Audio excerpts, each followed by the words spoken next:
কি হয়েছে রে পরিতোষ বাসু? গুদমানি বাটা চেঁচামেচি করছিস কেন রে? আমার বাড়ির কথা, আমার বউয়ের কথা কি করবি তুই বিগত কর। আমি কিন্তু চাই না তোর ফ্যামিলি নিয়ে 3x বিগতে না, তোর ফ্যামিলি নিয়ে নোংরামোর আরও অনেক দূরে লোক দেখতে পারবে, এটা মাথায় রাখিস। আর আমার নাম ধরে চেঁচামেচি করবি, আমি চোখ বন্ধ করে তোর মেয়েগুলোকে টানবো। আমার দুটো ছেলে রে, আরে খানকির ছেলে, আমার দুটো ছেলে, বাল জিততে পারবি না কিছু রে। খানকির ছেলে হিজড়া না মর্দের বাচ্চা রে, দুটো মেরে আনমোল রতন, 3-4টে মেয়ে জন্ম দিয়ে আবার বড় বড় লেকচার চোদায়।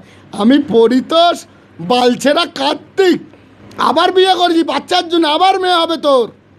আর তোকে বলি বেশি মানা করবি তো চোখ বন্ধ করে তোর মেয়ে বউ কাউকে চিনবো না, গুষ্টির গাড়ে মেরে দেবো। 3x দেখতে পারবি তুই।